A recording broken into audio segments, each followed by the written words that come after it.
हरे कृष्णा।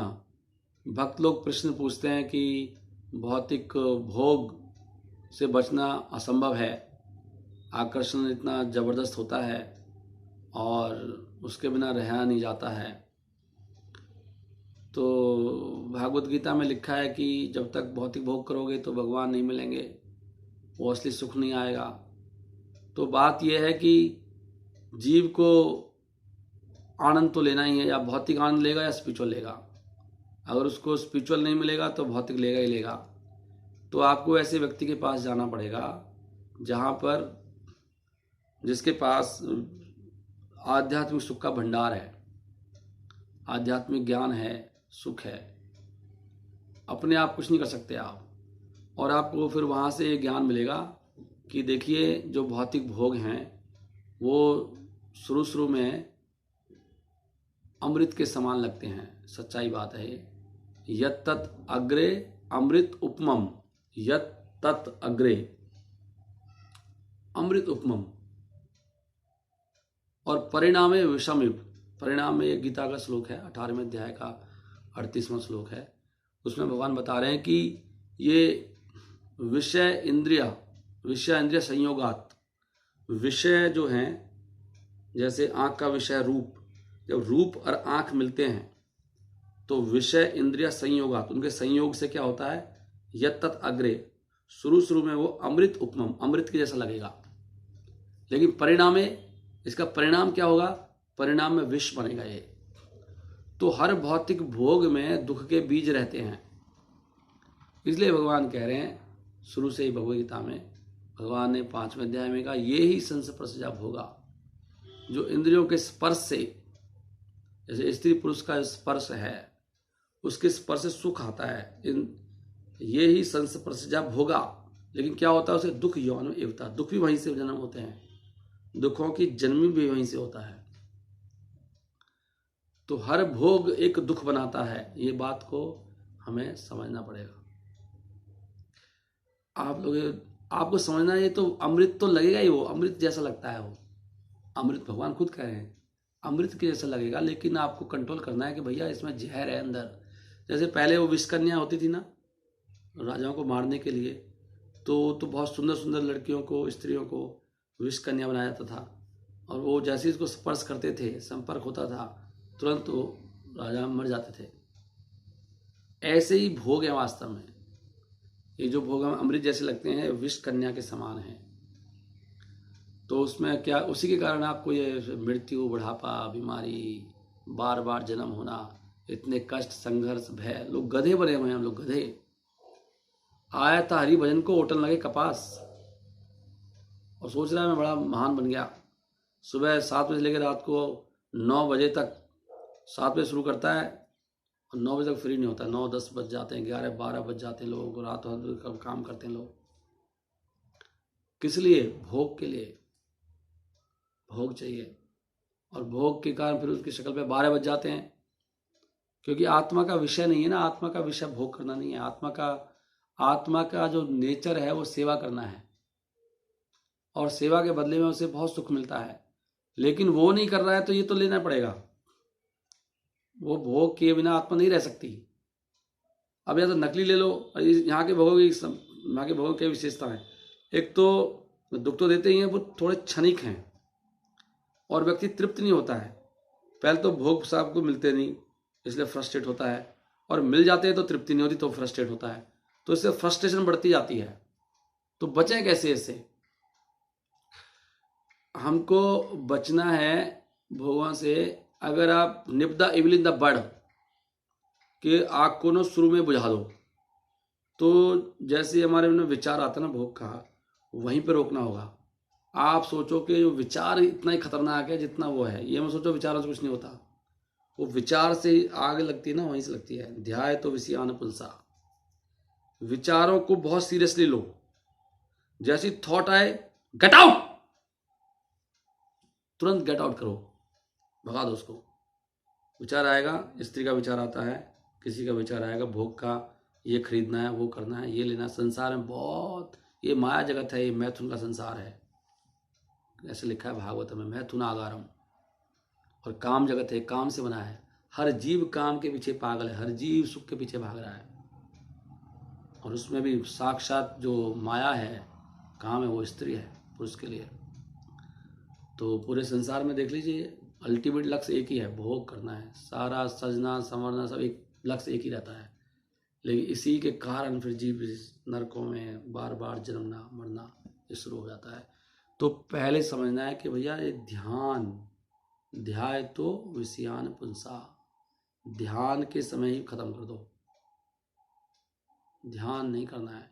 ध्यान करोगे तो क्या होगा, संग, ध्याय तो विषयान पुंसा संग ते सुख जायते, संग हो जाए, संग मतलब अटैचमेंट हो जाएगी आपको।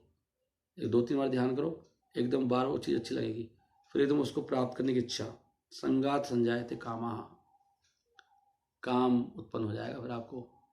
और फिर जब काम उसको पूर्ति करोगे आप, तो फिर वहाँ से क्रोध आएगा, फिर आपके अंदर क्रोध भावना, ईर्ष्या, ये सब शुरू हो जाएगा।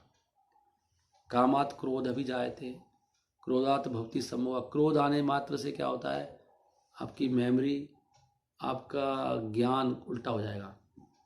Then you will not be able to understand भक्ति क्या है, स्पिरिचुअल क्या है, आप पागल से हो जाएंगे, सम्मोह हो जाएगा आपका, मोह। You can't distinguish what is पाप व्हाट इज पुण्य, सब खत्म हो जाता है। इसलिए काम से व्यक्ति अंधा हो जाता है, काम से और क्रोध से, दोनों से अंधा हो जाता है, कुछ भी समझ नहीं आता उसको। काम अंधा, क्रोध अंधा, काम अंधा। और कामात क्रोधात विजायते, क्रोधात सम्मोहा, और सम्मोह से स्मृति विभ्रमा, फिर आपको याद नहीं रहता किस लिए आया था मैं, क्या पर्पज है, खत्म। और स्मृति भ्रंशात बुद्धि नाश हो, फिर बुद्धि में कोई डिटर्मिनेशन नहीं रहता है कि मुझे ये करना है, वो उसके अंदर बुद्धि में वो दृढ़ता खत्म हो जाती है, फिर वो कंट्रोल नहीं कर पाती। यही हो रहा है हमारे साथ, हमारी बुद्धि की दृढ़ता खत्म हो गई है, समझ में भी नहीं आ रहा है, और कुछ कोई बताता है तो भी हमारे अंदर शक्ति नहीं है वो। तो ऐसे व्यक्ति के पास जाना पड़ेगा, उसकी शरण लेनी पड़ेगी, जो भोगों से मुक्त है, जो भगवान का ज्ञान बांट रहा है यथारूप में, जो बिल्कुल दास है, जिसके अंदर घमंड नहीं कि मैं गुरु हूँ, जो खुद दीन बन के भगवान की सेवा में लगा हुआ है। ऐसे व्यक्ति से ज्ञान प्राप्त करना पड़ेगा, उसकी सेवा करनी पड़ेगी, तब जाके होगा। दूसरा ये समझना है कि इंद्रियों को कंट्रोल करना आसान होता है मन से। कंट्रोल करने का मतलब इंद्रियों को भगवान की सेवा में लगाओ। सबसे बड़ी मुख्य इंद्रिय ये आँखें, कान, आँख से भगवान का दर्शन करो, कान से भगवान का नाम सुनो, और मुख से बोलो। ये जिह्वा सबसे जबरदस्त इंद्रिय है, जिह्वा से भगवान का नाम बोलो, हरे कृष्णा कृष्णा कृष्णा हरे हरे, हरे Ram Ram Ram Hare Hare, continuous all the time, कुछ भी करते रहो, हरे कृष्णा कृष्णा कृष्णा हरे हरे, हरे राम राम हरे। हेलो मत बोलो, हरे कृष्णा बोलो। एक बार हरे कृष्णा बोलने से पता कितना फायदा होता है, वो पता नहीं है। एक कृष्ण नाम करे सर्व पाप नाश।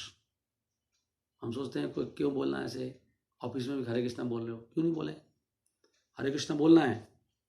भगवान शक्तिशाली कौन है, भगवान श्री कृष्ण परम शक्तिशाली हैं, उनका नाम बोलेंगे तो कौन आपको क्या बिगाड़ेगा आपका। हेल लो, हेल ले लो, हेल क्यों लूँ मैं, हेल लो, हेल आप लो, हम क्यों हेल्प लें, हेल नहीं लेना हमको, हरे कृष्णा बोलना है, हरे कृष्णा कृष्णा कृष्णा हरे हरे, हरे राम राम राम हरे हरे। हमेशा क्या है, कृष्ण का नाम लो। और इंद्रियों को कंट्रोल करना, आ रहा मैं कह रहा था, तो इंद्रियों से और जिह्वा से प्रसाद खाओ। इंद्रियों को भगवान की सेवा में लगाएंगे तो, और तुरंत फिर मन तो लगेगा, मन को भी लगाना है, मन में कुछ सोचना नहीं, मन को भगवान के चिंतन में, भगवान के नाम रूप गुण लीला के बारे में चिंतन करना है, कुछ और चिंतन नहीं करना है। तो हमें सब कुछ जानने की जरूरत नहीं है, कृष्ण को जान लिया, सब कुछ जान लिया, उसी से आपका पूरा भला हो जाएगा, सब कुछ ऑटोमेटिकली। तो इसलिए मन का बहुत ध्यान रखना है और इंद्रियों को सेवा में लगाना है, करेक्ट। और ये समझना है कि विष, ये जो हैं, ये विष के जो अमृत लगते हैं, शुरू में अमृत लगते हैं लेकिन बाद में विष बनेंगे। और जो भक्ति है वो शुरू में आपको विष लगेगी, क्योंकि बीमार हो ना भी आप, रोटी कड़वी लगती है ऐसे बीमार व्यक्ति को, तो वो बीमारी बीमार अवस्था है। जो कामी है, क्रोधी, सबके अंदर काम है, सब भोगी हैं, सबको स्त्री से इतना अट्रैक्शन है, और भोगों से, फैसिलिटीज से, तपस्या कोई करना नहीं चाहता, तपस्या लगती है विष के समान। तो भगवान कह रहे हैं जो शुरू में विष लगता है वो बाद में अमृत बनेगा, अभी तो विष है ये। तो ये तपस्या कर लो, आपका बुढ़ापा, आपका अगला जीवन सब धन्य हो जाएगा। नहीं तो अभी तो बहुत अच्छा लग रहा है, थोड़ी जवानी है, और फिर इसके जो पाप कर रहे हैं आजकल डेली, उसके भी टाइम आएगा तो फिर बहुत बुरी मूर्ति होगी, अगला जीवन खराब होगा, नरक में जाना पड़ेगा। सत्य बात है, मैं नहीं बोल रहा ऐसे, गीता में भागवत में लिखा है। नरके पतंती आसुचहु, भगवान कह रहे हैं नरक में गिरते हैं जो आसुच, जो अशुद्ध होते हैं, जो काम आश्रित, काम के आश्रित हैं, जो काम के पीछे भाग रहे हैं।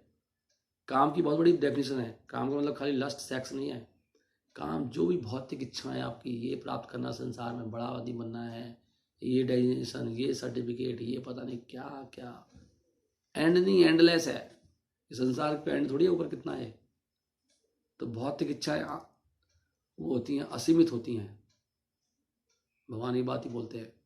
तो असुर लोग जो होते हैं, असुरों की होती हैं भौतिक इच्छाएं। जो भक्त होते हैं उनकी इच्छाएं होती हैं भगवान की सेवा करने की। हमेशा भगवान की सेवा को बढ़ाने की प्लानिंग करते रहते हैं, योजना, कैसे प्रभु का मैसेज सब तक पहुंचाया जाए। क्योंकि लोग दुखी हैं, नरकों में जा रहे हैं, यहाँ भी दुखी हैं। सारे अमीर रोते हैं, बहुत गंदगी बीमारी से मरते हैं, इतना दुख होता है उनको, लेकिन उन्हें बुद्धि नहीं होती, फिर भी उसके पीछे भागते रहते हैं, भगवान पीछे नहीं भागते। गरीब भी दुखी है, अमीर भी दुखी है, पढ़ा लिखा भी दुखी है, अनपढ़ भी दुखी है, राजा भी दुखी, रंक भी दुखी, सब दुखी हैं। एक व्यक्ति सुखी है, अतएव निष्काम भक्त सदैव शांत। क्या वो कर्मी, क्या बोलते हैं, भुक्ति मुक्ति सिद्धि सकल अशांता, सब अशांत हैं। और भक्त निष्काम है, उसकी कोई कामना नहीं है, जैसे शांत है। तो भक्त के हृदय में असीमित आनंद रहता है, और उस आनंद इतना मिलता है कि फिर भौतिक आनंद के पीछे नहीं भागता है। लेकिन उसको भी सावधान रहना चाहिए। विचार के जैसे ध्यान है तुरंत काटो, कि अभी तो अमृत, अरे प्रभु बहुत अच्छा लग रहा है, अमृत है, ये अमृत है भैया, ये पिशाचनी है। माया पहले गोद में बिठाती है बहुत प्रेम से, और बाद में फिर त्रिशूल उसके हाथ में, दुर्गा देवी के हाथ में त्रिशूल घोंपेगी आपके अंदर, फिर आपको ढंग से लगाती है। ये मर गया, अभी तो इतनी अच्छी लग रही थी, अब क्या हुआ? पहले चंद्रमुखी लग रही थी, अब ज्वालामुखी कैसे हो गई? वो माया का रूप ही ऐसा है, वो कुछ नहीं हो रही, उसका रूप है भैया, आप ही गलती है। वो तो भगवान ने बनाया ऐसा है।